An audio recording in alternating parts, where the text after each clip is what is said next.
Around 3 years ago, I was on a normal night out. That is, it was a normal night out till I tried to kill my own friend. See, we were walking through this park area. It's not an official park, but it's got grass, trees, a path. We call it the 5 Mile. Now, I was with a few friends, and somehow, I can't remember exactly, but me and one of these friends start arguing. Start talking shit to each other, back and forth. And I was so drunk, so I started getting really angry, to the point that I was actually crying. And this is where it all turned. See, he seen me crying, and he started calling me a bitch. He started saying, "Oh, stop crying, you bitch, stop crying." This started really pissing me off. I said, "You better stop calling me a bitch. You better fucking stop calling me a bitch." He says, "What are you going to do? What are you going to do?" So I had a bottle in my hand, I smashed it, and I picked up one of the pieces of glass, and just boom, boom, I tried stabbing him in the neck. In the fucking neck. Luckily, it didn't work. For whatever reason, the glass, it must have been blunt or something. It ended up cutting me though. I was squeezing the glass that hard. But I was this close from throwing 2 lives away, both his life and mine. If you haven't guessed, the moral of the story is the most destructive drug out there is alcohol. Yes, alcohol is a fucking drug. There's no denying it. But because it's popular nowadays, we see it as something separate. Now look, you might not be like me and be that extreme and do that much bad stuff when you're drunk, but everyone does stuff they regret. Everyone does stupid stuff when they're drunk.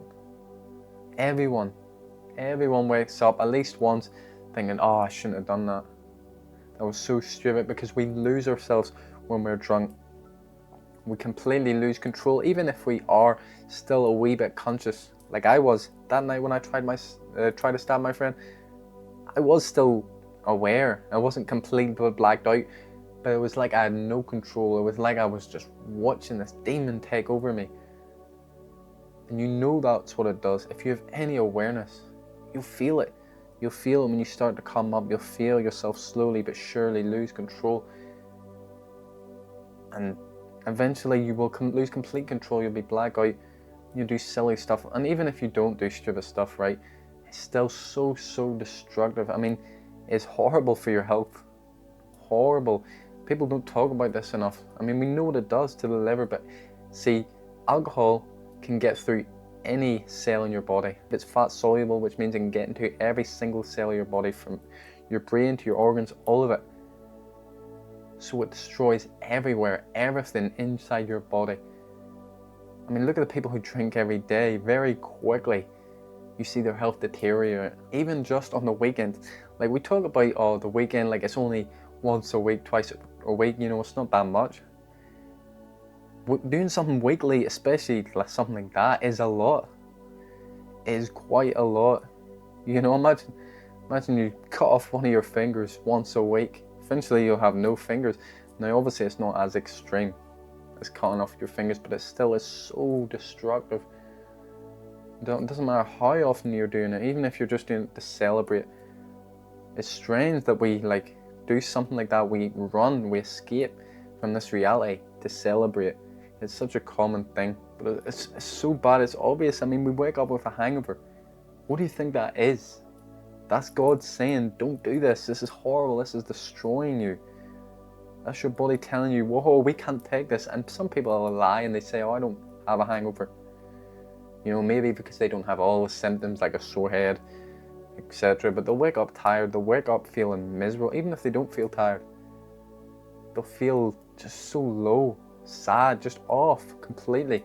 Because your body's not supposed to go through that. I mean, smell it. Just smell alcohol and taste it. It smells and tastes like poison. Poison. That's because it is. That's exactly what it is. Ethanol is a poison, and you're poisoning yourself. But I understand why it's so addictive and popular. Because it takes us away from ourselves completely. And it's one of the strongest drugs for doing this, because a lot of drugs, they dull the pain. And alcohol in small doses dulls the pain too. But when you start getting blackout drunk, it eliminates it completely. See, a lot of people like to escape completely from themselves. I mean, we all love sleep, we all love that peace. But some people, they try cheat it. They try gain that through alcohol. Like, if you're really, really suffering, alcohol can seem really good. Alcohol can seem like just the thing you need, but of course it's a lie. Because pain avoided is just pain multiplied. We know the fire it creates in our hearts, in our soul, when we try and run from our problems through drink, through other drugs. It just makes them worse. The problem is, of course, it's just normalized. Now, drugs of all kinds are slowly but surely becoming less taboo, but alcohol is completely okay. You know, if you say you drink and you're over the age of 18, you know, everyone will say it's alright. Even where I'm from, if you're over the age of like 16, you know, having a beer, having a wee drink is okay. It's seen as normal, but it's far from normal. You know, I don't know exactly how it became so popular, though I have a pretty good idea. It's all to do with money. I mean, of course, alcohol was around for a long, long time. But that was before we really knew the destructive effects. But now it's still going, it's still pushed on us. Things like LSD and mushrooms and even MDMA, which has been proven that can have good effects on people through therapy, people with PTSD.